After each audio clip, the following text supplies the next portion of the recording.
हमारे साथ पूर्व कैबिनेट मंत्री और मौजूदा विधायक लखनऊ से समाजवादी पार्टी के हमारे साथ मौजूद हैं रविदास मल्होत्रा जी। सर बहुत बहुत स्वागत है। धन्यवाद।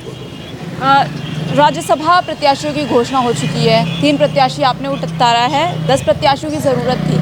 8वां प्रत्याशी संजय सेठ को भारतीय जनता पार्टी ने उठा दिया है, जो कि समाजवादी पार्टी के बहुत करीबी थे, मुलायम सिंह के बहुत करीबी थे। क्या कहेंगे इसको लेकर के?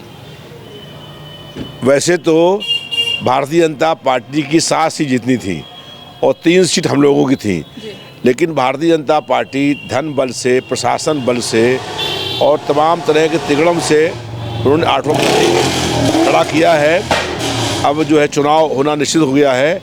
अब चुनाव होगा, हम लोगों को पूरी उम्मीद है कि हमारे 3 प्रत्याशी चुनाव जीतेंगे। जयंत चौधरी को क्या कहेंगे? क्योंकि उनका एक बयान आया था, उन्होंने कहा था मैं चवन्नी नहीं हूँ जो पलट जाऊँगा। क्या कहेंगे? क्योंकि जो बयान था उनका, अब तो वो पलट चुके हैं, वो एनडीए में शामिल होने की बात भी कही जा रही है और अब पूरा भी हो चुका है। विधानसभा के अंदर 2 दिन पहले उनके सारे विधायक भारतीय जनता पार्टी का विरोध कर रहे थे और 2 दिन के बाद वो एनडीए में शामिल हो गए।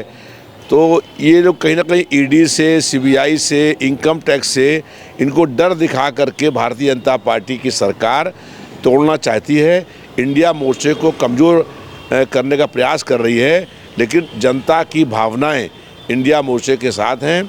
जनता ये चाहती है कि केंद्र में गैर भाजपाई सरकार बने और इस बार जनता का फैसला हो गया है। जयंत चौधरी या किसी और के जाने से कोई फ़र्क नहीं पड़ने वाला है। हम लोगों केंद्र में सरकार बनने जा रही है। हमारा नारा है उत्तर प्रदेश में 80 हराओ भाजपा हटाओ, और उस 80 हराओ भाजपा हटाओ की अभियान की शुरुआत लखनऊ शहर से होगी।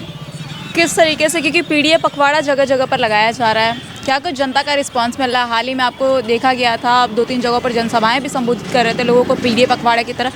क्या कुछ रिस्पांस मिल रहा है? क्योंकि देखिए अब कई ऐसे, स्वामी प्रसाद मौर्य ने भी इस्तीफ़ा दे दिया और कुछ लोग ऐसे हैं जो अभी भी कह रहे हैं कि समाजवादी पार्टी पीडीए पर काम तो कर रही है, लेकिन हमें उस तरीके की सुविधाएं जो पिछड़े दलित अल्पसंख्यक हैं उन तक हमसे पहुंच नहीं पा रही है। पिछले 15 दिनों से हम लोग पीडीए पखवाड़ा बना रहे हैं और इसके तहत सभी वार्डों में, सभी मुख्य स्थानों पर हम लोग सभाएं कर रहे हैं और सभा करके जो पिछड़े दलित अल्पसंख्यक सामान्य जाति के निर्धन लोग और महिलाएं, उनको उनका हक मिले, उनको अधिकार मिले, उनको सम्मान मिले, उनकी सुरक्षा हो, उनको शिक्षा मिले, उनको रोज़गार मिले, इसके लिए हम लोग प्रयास कर रहे हैं। और इस बार जो है वो पिछड़ा दलित अल्पसंख्यक समान जाति के गरीब और महिलाएं हम लोगों के साथ संघर्ष में आ गई हैं। इस बार पीडीए की सरकार बनना तय है और भारतीय जनता पार्टी जो है वो गलत प्रचार करने का काम कर रही है। इस वक्त समाज के जो कमज़ोर, वंचित, दलित, शोषित, पीड़ित लोग हैं, वो सब लोग ये चाहते हैं कि केंद्र में सत्ता में परिवर्तन हो और परिवर्तन होना तय हो गया है। 2024 में केंद्र में इंडिया की सरकार बनना तय है। सर, राहुल गांधी की न्याय भारत जोड़ो न्याय यात्रा जो है वो अब लखनऊ यूपी में प्रवेश कर चुकी है और रायबरेली में अखिलेश यादव एक साथ मंच साझा करने वाले हैं। बहुत दिनों बाद देखने मिलने वाला है कि एक साथ राहुल गांधी और अखिलेश यादव मंच एक ही मंच को साझा करेंगे। किस तरीके से देखते हैं आप इंडिया अलायंस को? किस तरीके से देखते हैं? क्योंकि जिस तरीके से टूट पड़ती जा रही है उसमें कहीं ना कहीं कांग्रेस और समाजवादी पार्टी एक होती दिखाई पड़ रही है। देखिए, कोई फूट नहीं है। कुछ लोग जो हैं वो भाजपा की सरकार के ईडी, इनकम टैक्स और सीबीआई से डर गए हैं। बाकी जो लोग संघर्ष कर रहे लोग हैं वो सब लोग हम लोगों के साथ में हैं और कांग्रेस पार्टी की राहुल गांधी जी की यात्रा आ रही है। हम लोग उस यात्रा में स्वागत करने का काम करेंगे और रायबरेली में राहुल गांधी के साथ माननीय अखिलेश यादव जी मंच साझा करेंगे। एक ही मंच से दोनों लोग जो है भाषण करेंगे और उसी दिन इंडिया मोर्चा मजबूती से चुनाव लड़ने का काम शुरू कर देगा।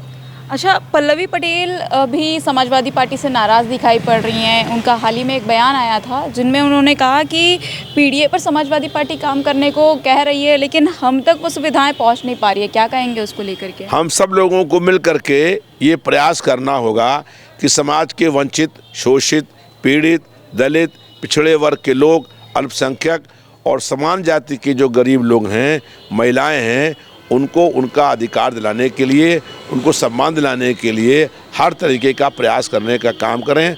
हम लोग कर रहे हैं और केवल समाजवादी पार्टी ही पीडीए की बात कर रही है और कोई पार्टी पीडीए की बात नहीं कर रही है।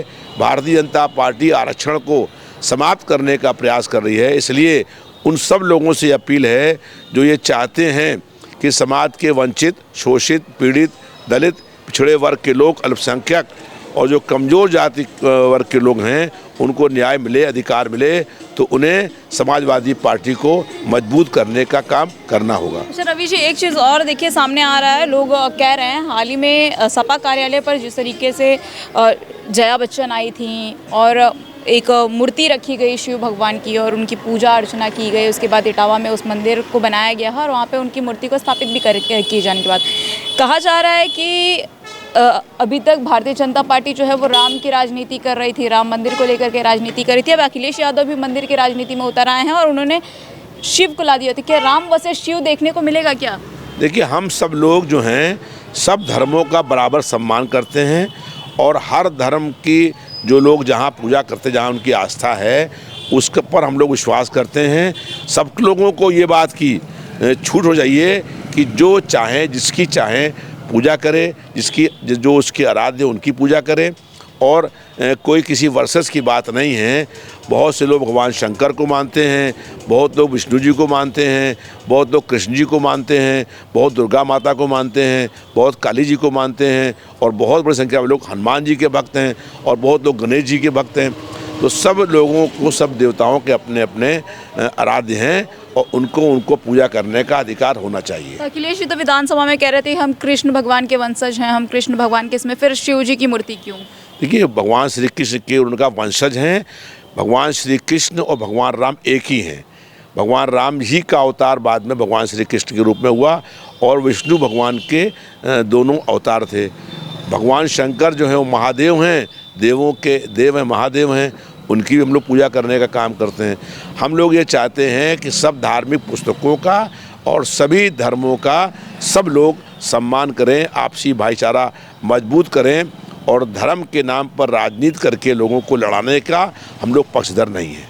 अच्छा, एक आखिरी सवाल आपसे देखिए जाते जाते, समाजवादी पार्टी के कुछ नेता हैं वो कह रहे हैं कि आरएलडी की जो सीटें हैं, आरएलडी के जो 4-5 विधायक हैं वो अभी भी हमारे पास हैं, तो जानना चाहेंगे कौन कौन से विधायक हैं, नाम होगा कुछ? देखिए, समाजवादी पार्टी के जो लोग जब वो 11 तारीख को विधायक लोग अयोध्या गए थे तो आरएलडी के जो विधायक अयोध्या नहीं गए थे वो सब लोग विधायक हम लोग साथ में, समाजवादी पार्टी के साथ हैं जी।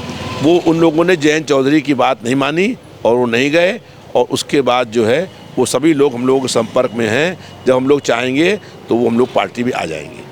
यानी बदलाव देखने को मिलेगा। आरएलडी जिस तरीके से आरएलडी ने समाजवादी पार्टी का इंडिया गठबंधन का साथ छोड़ा, तो क्या नुकसान इंडिया अलायंस को या समाजवादी पार्टी को इसका कुछ होने वाला है? इंडिया अलायंस को कोई नुकसान नहीं होगा, नुकसान आरएलडी को होगा और आरएलडी ने बहुत कुछ खो दिया है। हम लोगों ने उनको 7 सीट दी थी और 7 में से वो 5-6 सीट दी जाते, लेकिन उन्होंने भाजपा से तालमेल कर लिया और भाजपा उनको 1 आध सीट भी दे दे, बड़ी बात है। तो जयंत जी तो कहना कि सीटों का मसला नहीं है, भारत रत्न की बात है, सम्मान की बात है। तो भारत रत्न को मिला चरण सिंह जी को हम सब लोग सम्मान करते हैं और चरण सिंह जी हम लोगों के आदर्श रहे हैं। हमने खुद उनकी अगुवाई में प्रदर्शन आंदोलन के कार्यक्रम किए हैं, उनको भारत रत्न मिला है, इसका हम लोग स्वागत करते हैं। लेकिन भारत रत्न मिलने से उनकी पार्टी में चले जाएं, ये कहाँ का औचित्य है? भारत रत्न मिला उनको, अच्छी बात है। सब लोगों ने विधानसभा के अंदर सर्वसम्मत से इस निर्णय का स्वागत किया था और सब लोग ये चाहते थे कि चौचरण सिंह जी को भारत रत्न मिले, वो उनको मिल गया। तो भारत रत्न मिलने से और आरएलडी का बीजेपी में जाना, एनडीए में जाना, इसका क्या मतलब है? ये केवल जनता को गुमराह करने की बात है। असली में वो ईडी, इनकम टैक्स और सीबीआई से डर गए हैं। किसान आंदोलनों को लेकर क्या कहेंगे? किसान आंदोलन कर रहे हैं, अपने आंदोलन पर उतर चुके हैं एक बार फिर से और उनके लिए रास्तों में बैरिकेडिंग लगवा दी गई, कील बिछा दी गई और काफ़ी समस्याएं, क्या कहेंगे उसको लेकर के? देखिए, 16 तारीख को कल जो है किसानों ने भारत बंद का आह्वान किया है। समाजवादी पार्टी किसानों के भारत बंद के समर्थन में है और हम लोग कल भारत बंद का समर्थन करने का काम कर रहे हैं। किसानों को दिल्ली जाने से रोकने के लिए भाजपा सरकार ने जगह जगह बैरिकेडिंग लगाई है, जगह जगह लोगों को गिरफ्तार किया जा रहा है, जगह जगह पुलिस लाठी चला रही है। लेकिन इस सब के बावजूद भी कल जो है बड़ी संख्या में लोग दिल्ली पहुंचेंगे। किसानों के आंदोलन को अब कोई दबा नहीं सकता है और अब साफ हो गया कि आरएलडी किसानों की पार्टी नहीं है। किसान हम लोगों के साथ में है और समाजवादी पार्टी किसानों की लड़ाई लड़ने का हमेशा काम करती रहती है और आज भी समाजवादी पार्टी किसान आंदोलन के पक्ष में है, उनके साथ में है। हम लोग कल भारत बंद का लोगों से आह्वान और अपील करते हैं। क्या करेंगे आगे किसानों का आंदोलन, क्योंकि अब तो चलते रहने वाला है और अगर उनकी मांगें पूरी नहीं की गई एमएसपी को लेकर के तो वो तो अपना धरना प्रदर्शन करेंगे। आप लोग समाजवादी हैं, आप लोग कह रहे हैं कि किसानों के साथ आप लोग अब डटकर खड़े हैं, क्योंकि आरएलडी के जो जयंत चौधरी हैं अध्यक्ष, वो भाजपा ज्वाइन कर लिए हैं, एनडीए ज्वाइन कर लिए। तो क्या मतलब आप लोग क्या करने वाले हैं किसानों के लिए, किसानों के हित के लिए क्या करने वाले हैं? आरएलडी ने जिस दिन भाजपा का साथ छोड़ा उसी दिन से किसानों ने उनका साथ छोड़ दिया। अब किसानों का केवल एक ही विकल्प है, वो है समाजवादी पार्टी। और समाजवादी पार्टी किसान आंदोलन को लेकर के हर तरीके से उनके साथ है, किसानों की मांगों के साथ है, किसान के आंदोलन के साथ है। और जब तक किसानों की मांगें पूरी नहीं होंगी, समाजवादी पार्टी किसान आंदोलन का समर्थन करने का काम करती रहेगी। I love it. हाँ, पर हम दोनों के लिए 3 बेडरूम की क्या जरूरत है? एक हमारे लिए, हाँ। एक जब बच्चे होंगे, हाँ, तीसरा for whenever we have a fight. Sofa पे नहीं सोना पड़ेगा। शुरुआत जब परफेक्ट घर से हो तो जिंदगी हमेशा मुस्कुराएगी। Welcome to Sumitra landmark Holmes.